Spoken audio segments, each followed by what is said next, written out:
Ok, bienvenue à tous et bienvenue sur le podcast Sport Santé Nutrition. Je m'appelle Médéric, je suis coach sportif et tous les dimanches je te permets de te remettre en forme et de te transformer physiquement tout en prenant soin de ta santé grâce au sport et à la nutrition. Et aujourd'hui, un nouveau podcast sport et où on va parler méthode d'entraînement.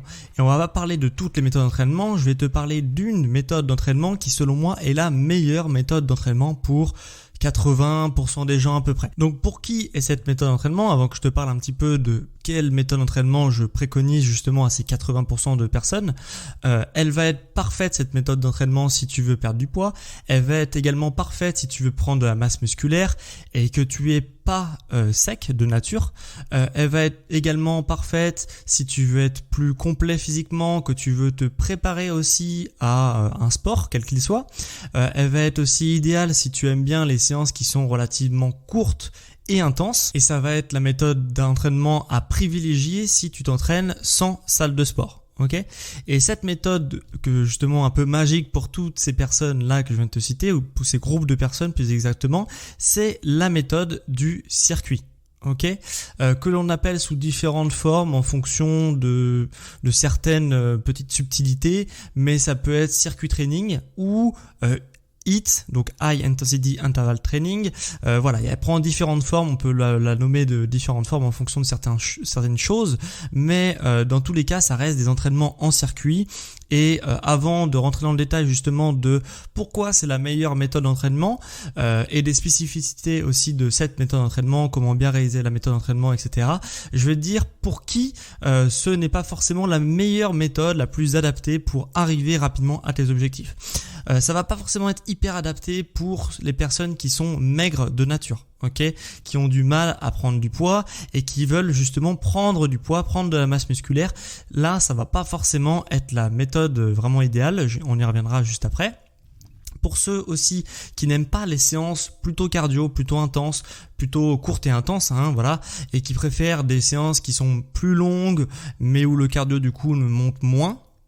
Et troisième cas de figure, c'est pour les personnes qui veulent être le plus volumineux possible, paraître le plus balèze possible tout simplement.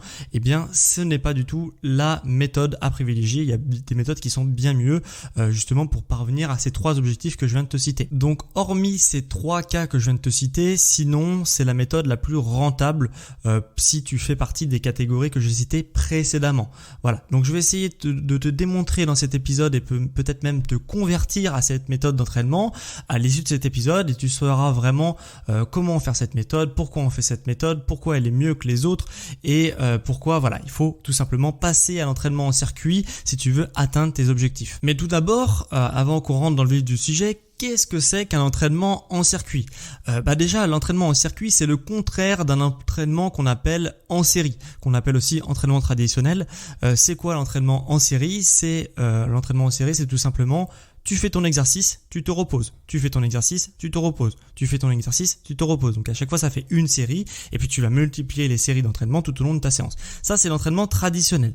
L'entraînement en circuit, ça fonctionne un peu différemment, mais du coup, cette petite différence va avoir de grosses conséquences. L'entraînement en circuit, c'est tu fais ton exercice 1, tu fais ton exercice 2, 3, 4, 5, 6 en fonction de ton niveau de forme et tu te reposes à la fin de ton circuit, à la fin de tout l'enchaînement des exercices. Contrairement à quelqu'un qui s'entraînerait exercice 1, repos, exercice 2, repos, etc. Quand il a fait toutes ces séries, il passe à l'exercice 2, exercice 2, repos, exercice 2, repos, exercice 2, repos, hop, il passe au troisième exercice, etc., etc. Donc ça, c'est pas comme ça qu'on travaille. En entraînement en circuit, c'est vraiment tu fais tout exercice sans t'arrêter et à la fin de l'enchaînement des exercices, tu t'arrêtes, tu te reposes. Voilà. Et le fait de tout simplement enchaîner les exercices avec une intensité maximum sans temps de repos, ça va permettre déjà d'avoir un entraînement qui est beaucoup plus court mais qui est surtout beaucoup plus intense. Alors comme je te l'ai dit en début d'épisode, on peut l'appeler de différentes manières l'entraînement en circuit, mais ça revient un petit peu toujours à la même chose. Soit on parle de circuit training, dans ces cas-là, c'est le nombre de répétitions qui va être quantifié, c'est-à-dire tu fais 10 reps de l'exercice 1, 1, 15 reps de l'exercice 2, 5 reps de l'exercice 3, 4 reps de l'exercice 4, etc., etc. Donc là, c'est quand on quantifie en termes de répétitions que tu dois faire, bah là, c'est du circuit training. Et la deuxième chose qu'on entend beaucoup en entraînement en circuit, c'est le HIIT, donc High Intensity Interval Training. Et là, en fait, on quantifie en secondes et pas en nombre de répétitions. Donc, on va dire, tu fais 20 secondes de l'exercice 1, 25 secondes de l'exercice 2, 30 secondes de l'exercice 3, etc., etc. T'as compris. Donc, soit c'est à peu près la même chose en vrai, sauf que le HIIT, il y a quand même des variations aussi d'intensité de mouvement généralement, mais grosso modo, c'est la même chose. C'est un entraînement en circuit, on enchaîne les répétitions et on se repose à la fin du circuit. Maintenant, la question que tu pourrais te poser, parce que je t'ai dit que c'était une meilleure méthode d'entraînement pour 80% des gens grosso modo, mais tu pourrais te poser de pourquoi c'est une meilleure méthode d'entraînement comparée à d'autres méthodes d'entraînement qui existent, notamment l'entraînement en série, qui est énormément pratiqué dans le monde de l'entraînement sportif, de la musculation, du fitness, etc. Et pourquoi la méthode en circuit est mieux que la méthode traditionnelle que pas mal de gens font. Cette méthode, elle est mieux pour 3 raisons principales. Tout d'abord, le premier point sur lequel j'ai envie d'insister, c'est que c'est un gros avantage puisque les séances sont beaucoup plus courtes. Et c'est totalement logique puisque comme tu enchaînes les exercices, tu fais exercice 1, 2, 3, 4, etc. Et à la fin de cet enchaînement d'exercices, tu prends ton temps de récupération, eh bien, tu vas pouvoir faire des séances plus courtes puisque tu vas prendre qu'un seul temps de récupération par circuit que tu fais. Et le truc, c'est que dans un entraînement traditionnel, tu vas pouvoir peut-être faire 20 période de récupération à l'intérieur d'une séance, admettons, et dans un entraînement en circuit, tu vas peut-être faire que 4, 3, 5, 6 temps de récupération pendant une séance. Ce qui fait que de 5 à 20, tu vas économiser tout ce temps de récupération, les 15 temps de récupération, tu vas les économiser par rapport à une séance d'entraînement traditionnelle, et ce qui fait que tes séances sont beaucoup plus courtes. Et elles sont également plus intenses puisque ton temps de récupération est réduit. C'est assez logique. Mais ça a le double avantage. Ça a le double avantage de te faire gagner du temps dans ta journée, ce qui fait que tu arrives beaucoup plus facilement à caler des séances de sport dans ta journée, puisque en une demi-heure, tu peux très bien faire un bon circuit training ou un bon HIIT, une bonne séance de HIIT, un bon entraînement en circuit de manière générale, alors que dans l'entraînement traditionnel, en une demi-heure, tu as quasiment le temps de rien faire. Ou alors, si tu fais quelque chose, ça va être pas assez pour épuiser totalement tes muscles. Il va plus falloir prendre 1 heure, 1 heure et demie et même plus si tu comptes le temps où tu vas à la salle de sport, tu te changes, etc. Alors que l'entraînement en circuit peut très bien s'adapter à la maison, donc tu vas gagner du temps par rapport à ça et en plus de ça, tu vas gagner du temps de séance. Après, bien sûr, tu peux faire aussi l'entraînement en circuit en salle de sport, mais voilà, en salle de sport, les gens le font moins, même si c'est totalement possible de te mettre dans un coin d'une salle de sport et de faire ton entraînement en circuit, bref. Mais en tout cas, ça te fait gagner du temps de séance parce que tu économises du temps de récupération et ce temps, il est précieux puisque 1 à 2 minutes de récupération, si tu le multiplies par 15, ça fait tout de suite une demi-heure si tu prends 2 minutes, donc tu gagnes une demi-heure de séance. Donc c'est quand même très appréciable, du coup tu vas pouvoir caler plus de séances de sport dans ta semaine et du coup tu vas pouvoir plus progresser puisque tu vas avoir plus de séances dans ta semaine tout simplement. Deuxième gros avantage de l'entraînement en circuit par rapport à un entraînement traditionnel en série, donc l'entraînement en série, je répète, c'est exercice repos, exercice repos, exercice repos jusqu'à la fin. Eh bien l'entraînement en circuit est beaucoup plus fonctionnel. Ok, qu'est-ce que ça veut dire être plus fonctionnel? Ça veut dire que c'est un entraînement qui va te permettre d'améliorer à la fois tes performances sportives de manière générale et aussi améliorer tes performances au quotidien. Je ne sais pas si tu as quelque chose à faire dans ton quotidien, eh bien tu seras plus productif à ce niveau-là. Si quelque chose qui demande de l'endurance ou de la force, etc., eh bien tu pourras justement transférer ce que tu as appris dans tes entraînements, dans le quotidien ou dans ton activité sportive. Et pourquoi c'est plus fonctionnel? Parce que l'entraînement traditionnel où tu fais exercice, repos, tu ne le vois jamais soit dans la vie de tous les jours, soit dans les sports annexes, des autres sports, hormis l'entraînement sportif. Je m'explique. Quand tu fais du tennis par exemple, ou du foot, ou du hand, etc., mais on va prendre l'exemple du tennis, ce qui se passe, c'est que quand tu joues au tennis, tu frappes la balle, tu fais un coup droit, tu te replaces, tu fais un revers, tu te replaces, tu fais un coup droit, tu te replaces, tu fais un revers, etc., jusqu'à ce que la balle sorte du terrain. Ok, on est à peu près d'accord là-dessus normalement. Et du coup, si on le transpose, donc il y a toute une phase où tu vas enchaîner les mouvements avant de prendre ta récupération, à savoir la balle qui sort du terrain. Quand tu fais du coup un entraînement traditionnel, où tu fais exercice temps de repos, eh bien tu fais une phase d'exercice qui dure 10 secondes, ok, et tu vas te reposer pendant 2 minutes. Quand on prend l'exemple du tennis par exemple, eh bien tu vois que au tennis ça arrive jamais que tu fais une phase pendant 10 secondes et que tu te reposes pendant 2 minutes. C'est plus, tu fais pendant 1 minute, 1 minute 30 des mouvements et pendant 10, 20, 30 secondes, tu te reposes. Voilà. Ça, c'est quelque chose qu'on retrouve dans énormément de sports, hein. J'ai parlé du tennis, mais c'est tennis, foot, hand, même n'importe quel sport. Généralement, tu as une longue phase de mouvement où tu es actif et une courte phase où tu es en train de te reposer. Et du coup, le circuit training, c'est à peu près la même chose. C'est-à-dire que ta phase où tu vas produire du mouvement, que tu vas vraiment t'entraîner, elle est assez élevée. Et la phase où tu vas récupérer, elle est égale ou inférieure à la phase de travail. Donc, c'est beaucoup plus fonctionnel. Ça se rapproche beaucoup plus que ce que tu as l'habitude de faire dans d'autres sports et même dans ta vie de tous les jours. Donc voilà, parce que dans la vie de tous les jours, c'est la même chose, hein. On ne fait pas une chose et puis on se repose pendant 10 minutes.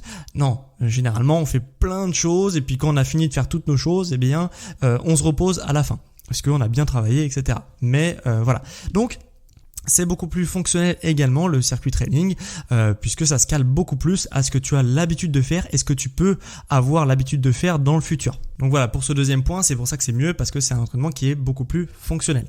Troisième point de pourquoi c'est une meilleure méthode, c'est parce que tu as une plus grande dépense calorique à l'intérieur de la séance. Je m'explique. Vu que tu enchaînes les exercices sans temps de récupération, ce qui va se passer, c'est que tu vas justement progressivement, tu vas faire l'exercice 1, ton cœur il va monter, ta fréquence cardiaque elle va monter, tu fais l'exercice 2, ton cœur va encore monter, exercice 3, ton cœur va encore monter, etc. Et ce qui fait que ta séance va être relativement cardiaque pour ton cœur. Et du coup, c'est assez appréciable puisque quand ta fréquence cardiaque monte, forcément ta dépense calorique va monter en flèche. Plus tu es dans ta zone vraiment d'inconfort au niveau cardiaque, plus forcément ton cœur va puiser dans ses ressources pour maintenir un bon niveau d'énergie. Donc forcément, ça va te faire une dépense calorique qui va être absolument énorme. Ok, et alors que si tu t'entraînes de manière traditionnelle, je pose à chaque fois les deux, traditionnel et en circuit, parce que c'est les deux méthodes les plus courantes, mais la plus répandue, c'est pas l'entraînement en circuit, c'est bien l'entraînement traditionnel. Donc c'est pour ça que je l'oppose.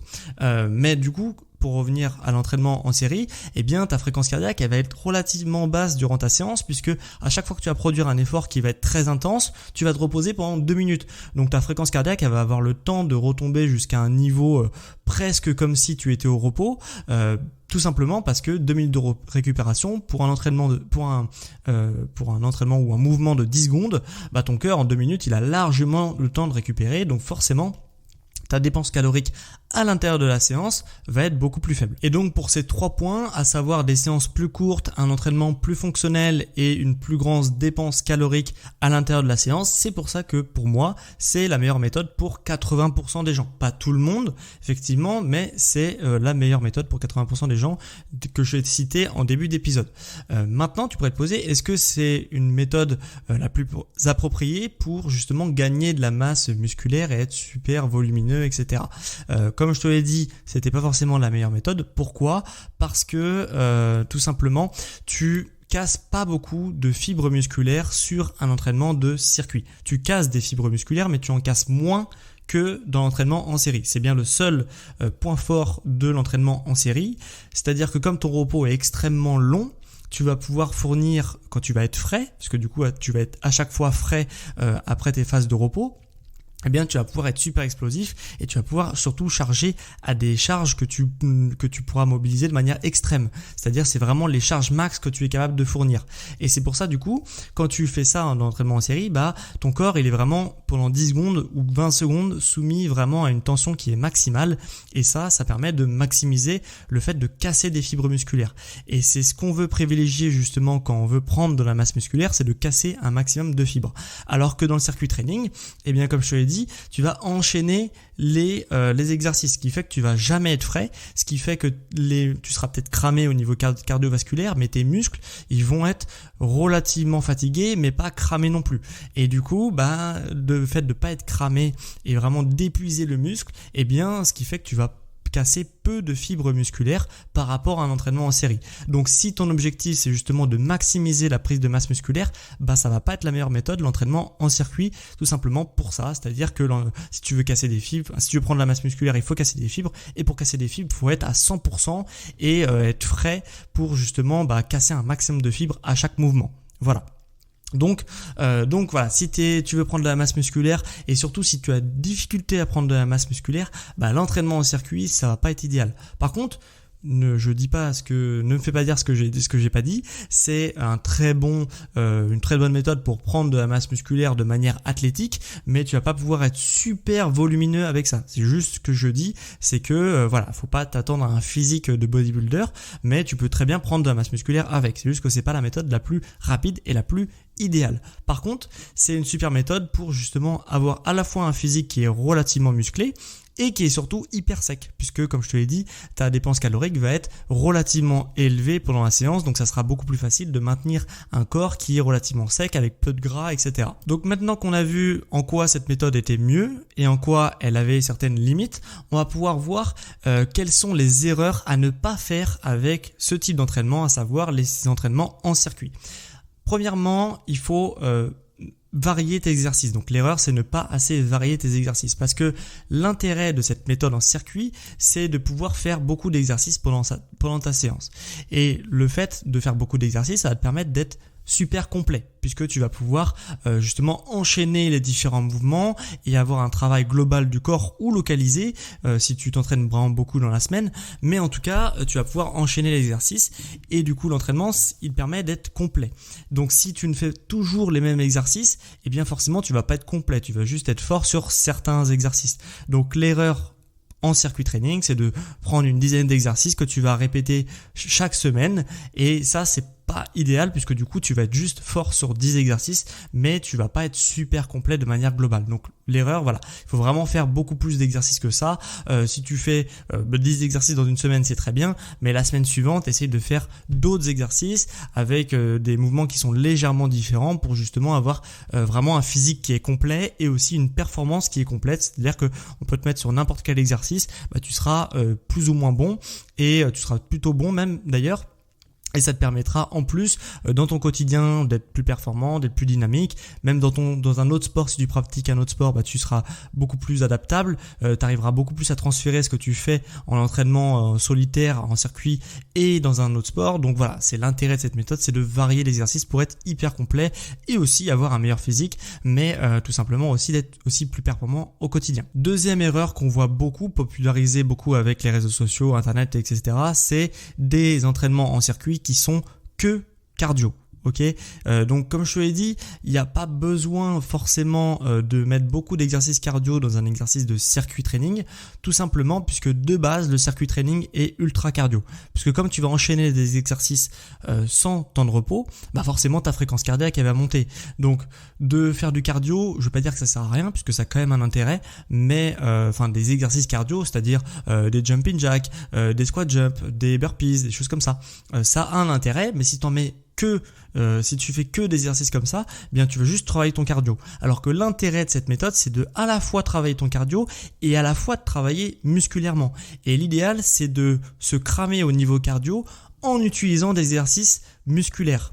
Puisque c'est totalement possible si tu mets la bonne charge avec le bon exercice, etc. Et que tu es fatigué justement à la fin de ta série et que tu vas enchaîner encore sur un autre exercice qui va te cramer et tu vas enchaîner encore sur un autre exercice, etc. qui est à chaque fois musculaire, tu vas voir que ta fréquence cardiaque va vraiment augmenter au fil de l'enchaînement des exercices et au final, tu n'as pas besoin de rajouter un exercice cardio.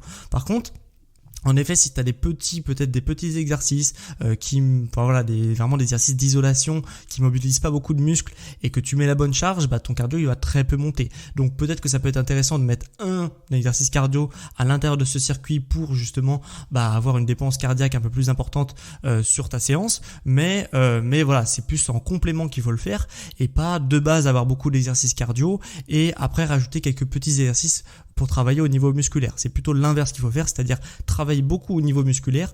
Et si tu vois que ces exercices ne sont pas très énergivores au niveau de la fréquence cardiaque, là oui, tu peux réajouter des exercices cardio. Mais bien souvent, sur les programmes qu'on voit sur Internet, on voit trop d'exercices, d'enchaînement d'exercices cardio et ça n'a pas forcément grand intérêt si tu veux être plus complet et si tu veux transformer ton physique. Tout simplement parce que, comme je te l'ai dit, si tu veux transformer ton physique, il faut casser au minimum quelques fibres musculaires, puisque ton corps va reconstruire cette fibre musculaire en plus gros, etc. Ce qui fait que petit à petit, au fil des entraînements, tu vas commencer à avoir une silhouette qui va être beaucoup plus esthétique. Et pour casser de la fibre musculaire, c'est pas en faisant du cardio, c'est en faisant des efforts musculaires. Comme je te l'ai dit déjà, la méthode en circuit training, c'est pas la méthode la plus adaptée pour casser de la fibre musculaire. Donc si en plus de ça, tu fais pas des exercices qui sont adaptés pour casser de la fibre musculaire, ça va être compliqué. Donc il faut quand même avoir une bonne base d'exercices musculaires à dominante musculaire et enchaîner ces exercices, comme ça tu vas pouvoir faire monter ton cardio. Troisième erreur qu'on voit souvent aussi sur Internet, c'est de faire des exercices sans matériel ou avec très peu de matériel. Moi personnellement, je trouve que c'est une grave erreur puisque c'est la méthode du circuit training qui me permet de réaliser 80% de mes entraînements. Donc je sais un petit peu de quoi je parle. J'ai fait énormément de méthodes d'entraînement dans ma vie, mais là depuis le confinement, je fais à peu près 80% de mes séances en circuit. Et le truc, c'est que si tu veux durer comme moi, là ça fait du coup 3 ans je crois le confinement, ça fait 3 ans que je m'entraîne presque comme ça tout le temps, forcément tu fais un petit peu le tour. Donc pour pas faire le tour de la méthode, il faut justement investir dans du matériel. Donc soit tu as accès à une salle de sport et dans ces cas-là, tu as accès à beaucoup de matériel et si tu sais l'utiliser à chaque fois, tu as un panel d'exercices qui est absolument énorme. Mais l'avantage aussi de cette méthode-là, c'est de pouvoir s'entraîner chez toi de manière efficace et de gagner du temps à la fois le trajet salle de sport maison ou maison salle de sport et en plus de ça ta séance elle est super courte, donc du coup tu as très peu de temps à accorder au sport dans ta journée. Donc c'est vraiment une méthode idéale pour s'entraîner chez toi.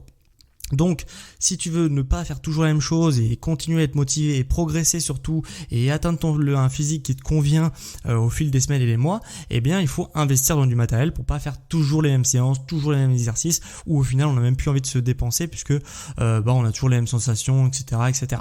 Donc, il faut investir un petit peu. Par chance, si tu investis dans les bonnes choses, tu peux justement, pour pas grand chose, une somme relativement modeste, tu peux quand même avoir un panel d'exercices vraiment important qui s'ouvre à toi. Qu'est-ce qu'il faut acheter? Tu vas me dire du coup quel matériel il faut acheter pour faire des circuits training au top et toujours variés à la maison par exemple. Il faut acheter une sangle de suspension. Ok, ça coûte 20 € chez Decathlon, elles sont très bien. J'en ai une, donc je peux te dire, elle est très bien. Et du coup, cette sangle de suspension, elle peut à la fois il faut qu'elle soit accrochée en hauteur. Donc soit si tu as une porte solide chez toi, ça fait très bien l'affaire. Si tu as un gabarit en dessous de 80-90 kg, une porte d'entrée ou une porte relativement solide à l'intérieur de chez toi, ça fait très bien l'affaire. Tu dois acheter du coup des élastiques tubes et des élastiques en boucle. Donc une boucle classique, un élastique classique, ça coûte 30 € avec un panel d'élastiques qui va être varié avec du light, du medium et du hard et peut-être du very hard si vraiment tu as beaucoup de force. Des élastiques tubes également, c'est des élastiques qui sont en long avec des petits mousquetons de chaque côté. Je sais pas si tu vois exactement de quoi je parle, mais ça se trouve très bien sur Amazon ou sur n'importe quel site. Tu achètes des packs d'élastiques comme ça avec plusieurs forces également. Et si possible des poignées. Et tu peux acheter également un kettlebell ou plusieurs kettlebells et le kettlebell vaut entre 20 et 50 € en fonction du poids. Donc si tu as un gros gabarit plutôt lourd et du coup par définition sûrement tu auras un peu plus de force et du coup c'est des kettlebells qui peuvent valoir 40 € ou 50 €, et si tu as un petit gabarit on va dire ça peut valoir 15-20 €. Et si tu en achètes un ou deux, c'est l'idéal pour voir si ça te plaît, et puis si ça te plaît vraiment tu peux en acheter un deuxième. Mais ça te permet d'avoir aussi un panel d'exercices absolument énorme et super intéressant, hyper fonctionnel. Donc le kettlebell c'est vraiment un outil intéressant. Pour ceux qui savent pas ce que c'est un kettlebell, c'est tout simplement une sorte de boule boule avec une petite poignée par-dessus et qui peut te permettre de faire pas mal de choses, mais c'est très différent de l'haltère et du coup c'est beaucoup plus intéressant. Et surtout, ça en permet d'en avoir un, alors qu'une haltère, tu veux en avoir beaucoup pour que ça soit pertinent. Alors qu'un kettlebell, avec un seul kettlebell d'un poids qui te convient, tu peux faire beaucoup d'exercices et ça sera toujours efficace. Voilà, donc sangle de suspension 20 €, élastique, tube et boucle, donc 60 €, 30 €, 30 €, et des kettlebells entre 20 et 50, donc en gros pour entre 80 € et 130 € en fonction de ton gabarit et de ton niveau, eh bien tu peux avoir presque une salle de sport à la maison. Donc c'est quand même intéressant parce que 130 €, ça peut paraître une somme importante comme ça, dit comme ça, sauf que quand tu sais qu'un abonnement en salle de sport ça vaut 20, 30, 40 €, voire 50 € en fonction de où tu te situes en France, eh bien tes 130 € ils sont ou tes 100 € ils sont vite rentabilisés, puisque avec ce type de matériel là tu peux t'entraîner des années. Donc c'est quand même hyper intéressant. Petit matériel bonus, une barre de traction, c'est toujours appréciable, même si tu sais pas faire de traction. L'avantage c'est si tu as des élastiques, tu peux te délester et réussir à faire des tractions même si tu as t'es loin de faire ta première traction.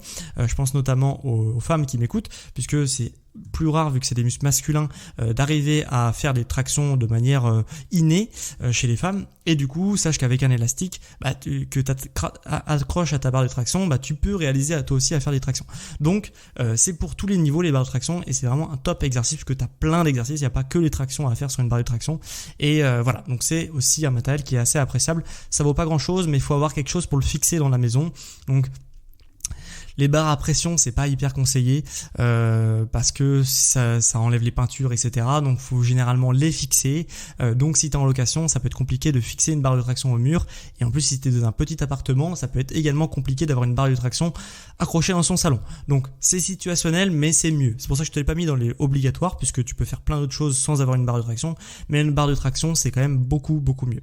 Voilà. Donc ça, c'est l'avantage. Donc vraiment, faut varier tes séances. Comme je te dis, c'est une erreur de pas varier, et pour varier il faut investir. Et en plus de ça, si tu investis dans du matériel, tu peux l'emmener quand il fait beau. Là c'est le retour des beaux jours bientôt.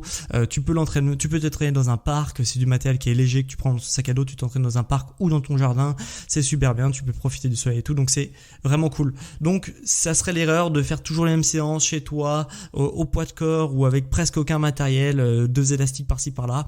Non, faut investir un tout petit peu et tu verras que t'auras beaucoup plus envie de t'entraîner, et du coup tu vas pouvoir beaucoup plus progresser. Et la 4e erreur, c'est de faire un petit peu d'exercice au pif et pas avoir beaucoup de structure dans ces créations d'entraînement. Bon, là c'est un petit peu à la pratique, à la longue, qu'on sait ce qu'on a besoin, et aussi en fonction de ton objectif, bien entendu, c'est un petit peu à la longue qu'on apprend à faire ça. Mais en tout cas, il faut tester des nouveaux exercices, etc. C'est une erreur de vouloir toujours faire des exercices, les mêmes exercices, et même si tu trouves des exercices différents, de faire des exercices qui sont pas adaptés, soit pour ton niveau, soit pour ton objectif, soit parce que tu as des douleurs à droite à gauche et que tu fais des exercices qui vont te bousiller aussi physiquement. Donc voilà, il faut trouver des exercices qui soient cohérents en fonction de ton objectif, ton niveau de forme et aussi de ta morphologie. Donc ça, c'est une erreur, et il faut savoir s'écouter et justement essayer pour se planter ou pas se planter pour trouver des bons exercices. Mais en tout cas, il faut vraiment continuellement essayer de trouver de nouveaux exercices. C'est la 4e erreur bonus que je peux te mettre justement dans les erreurs à pas faire dans l'entraînement en circuit. Et pour ça, justement, si tu veux avoir des bons exercices et vraiment d'avoir une bonne méthodologie et progresser vraiment vite vers ton objectif physique, que ça soit si tu veux perdre du poids, prendre de la masse musculaire, avoir une silhouette plus athlétique ou être plus complet physiquement, eh bien ça, je peux t'aider. J'ai 2 formules qui permettent de faire ça avec Sport Santé Nutrition. Soit je t'accompagne personnellement au quotidien et je te fais tout, ta nutrition, ton sport, etc. Et vraiment, tu as une solution clé en main et tu n'as plus qu'à faire pour arriver à tes objectifs. Et vraiment, tu arriveras de manière fulgurante à tes objectifs, crois-moi. Donc ça, sache que je peux justement t'aider à arriver vers ça. Ou alors, je peux aussi te faire justement juste tes plans d'entraînement et tes plans nutritionnels, mais après, c'est toi qui te débrouilles, tu es en autonomie et tu n'es pas accompagné pour ça. Donc les 2 formules sont disponibles dans les notes de cet épisode ou sur mon site sportsanténutrition.com. Donc soit dans programme, programme personnalisé si tu veux juste le programme, ou alors sur la page d'accueil ou sur coaching à distance si tu veux vraiment être coaché, accompagné au quotidien ou de manière hebdomadaire, vraiment un truc hyper précis, hyper clé en main et qui va booster et arriver à tes objectifs beaucoup plus rapidement. Donc je t'invite vraiment à faire le nécessaire parce que c'est la meilleure chose à faire, d'investir en toi justement pour arriver à tes objectifs si tu as vraiment un objectif que tu désires vraiment et qui pourrait te changer la vie. Donc voilà, donc ça c'est sur mon site sportsanténutrition.com ou sur les notes du podcast, donc juste en dessous de cet épisode de podcast. Voilà, donc si je récapitule un petit peu ce que tu as appris dans cet épisode. Tu as appris déjà la méthode en circuit training, qu'est-ce que c'était, quelles sont ses spécificités et surtout pourquoi elle est meilleure pour 80 on va dire % des gens. Donc ça, c'est ce que tu as appris dans cet épisode. Tu as aussi appris les erreurs à ne pas faire lors de l'entraînement en circuit. Donc tu avais différentes petites erreurs. Voilà, donc on a fait vraiment le tour et aussi pour qui ce n'est pas vraiment idéal de s'entraîner en circuit training. Donc j'espère que cet petit épisode du coup, enfin même assez long épisode au final du podcast t'a plu.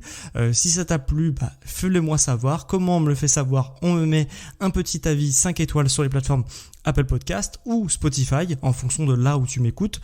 C'est les deux plus grosses plateformes. Peut-être que tu m'écoutes sur d'autres plateformes, mais en tout cas sache que si tu m'écoutes sur Spotify ou sur Apple Podcast, tu peux m'évaluer. Mets 5 étoiles, je te serai vraiment éternellement reconnaissant. Ça permet de soutenir mon entreprise, mon travail et aussi d'encourager d'autres personnes à écouter mon podcast. Donc voilà, donc c'est vraiment super cool si tu prends 2 secondes pour le faire. Tu peux aussi écrire un avis si tu es uniquement sur la plateforme Apple Podcast. Tu peux écrire un avis sur l'émission de qu'est-ce que tu as pensé de l'émission. J'espère qu'il est positif et cet avis, je pourrais le lire dans l'épisode de la semaine prochaine. Et c'est d'ailleurs ce qu'a fait une personne cette semaine, donc je vais te lire son avis. On a Iska02 qui me met au top, 5 étoiles, super podcast, concis et clair, merci. Merci à toi Iska02 puisque ça me fait super plaisir de voir ton petit avis, 5 étoiles sur la plateforme Apple Podcast. Donc merci à ceux qui le feront, qui mettront un avis, qui écriront un avis peut-être même. Donc merci à ceux qui le feront. Et quant à moi, c'était vraiment un plaisir de te faire ce petit épisode sur le circuit training et pourquoi selon moi c'est la meilleure méthode d'entraînement pour beaucoup d'entre vous. Donc n'hésite pas à tester et vraiment dis-moi justement tes avis sur la méthode du circuit training si tu as testé suite à mon épisode. Allez, on se dit à la semaine prochaine, à dimanche prochain à midi pour un prochain épisode sur Sport Santé Nutrition. Ciao les sportifs intelligents.